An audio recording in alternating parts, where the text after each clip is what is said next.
So today we are going to get started on this weaving project we've been talking about, and you should have several supplies with you so that you can start to do what's called warping your loom.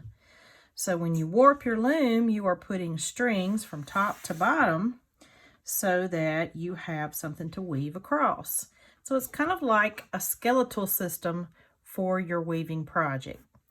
And we'll be making a tapestry. So these looms are perfect for that. They're easy usable, and I need you to be really careful that you don't bend these teeth across the top and the bottom. We want to keep those intact so that they can be reused over and over. All right, so you should have some tape, a spool of string to use, your warp string, and a pair of scissors, and a Sharpie marker. All right, so let me get this set up and we'll get started. New roll of tape. Okay, so you are first going to take the end of your string and lay it across your loom like this. Probably a little beyond the middle of the loom would be a good length. And you're going to tear a piece of masking tape. And what I want you to do is run it so that it is up the string rather than across. This will make a better hold. It'll stay in place. It'll keep your string from pulling out. And if you'll just run your nail or your finger along the edge of either side of the string, that will secure it down. Okay, so now that we've done that, we're going to flip over and we're going to start bringing it through the first tooth and down to the bottom first tooth. Okay, then we will continue wrapping up and down so that each side has strings going vertical. But what you're going to notice is the front side that I'm looking at, I'm keeping my string top to bottom straight, which is going to be the part that you're going to weave on, or the side you're going to weave on.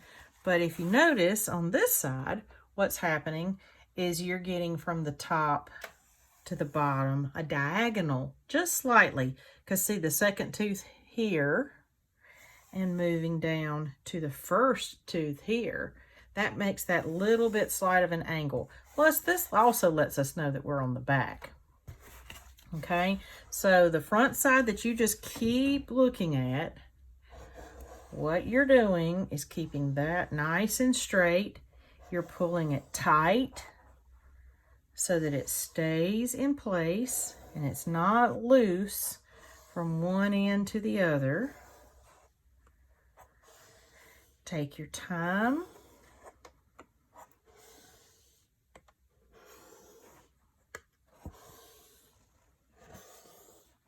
Okay, so I'm getting close.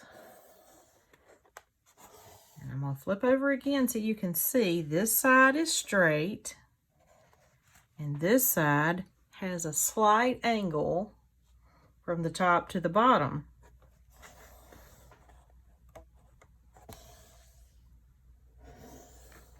All right, I'm on the last tooth now. And I'm going to hold that tightness as I flip it over. Okay. Now I'm going to take my scissors and trim the same length that we started with, but I'm going to take this string and lay it under these others. Okay, that'll hold for just a second. I'm going to grab another piece of tape, and this is a little tricky.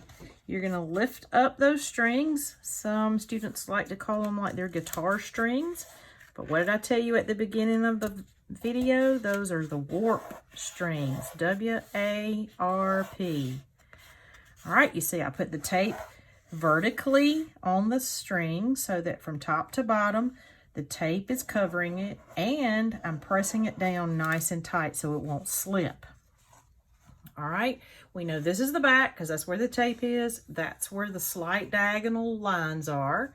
And the front that we're going to weave on is the straight side of strings. Okay, so these are nice and tight, like playing a harp or a guitar. Okay, and we're going to take a Sharpie marker now. And just as if I were a student in the class, I'm going to now write my first and my last name. And I need you to do one more thing. Please label it with the class period. So if I was in first period, I'm going to put a 1, the class period that you're in, and please put a circle around that number. Now, sometimes I've had students make a mistake and they write on the Loom their name instead of writing it on the tape. It's really important that you write it on the tape. When the project's over, this is going to come off the cardboard and you are not going to be using it anymore. Somebody else, another student of mine, will use it. And that way we don't have to scribble out your name. The Loom will stay clean and reusable for next time. So please write your name and class period on the tape. And now you are ready to go and start weaving. So hopefully that helped. And I'll see you again soon.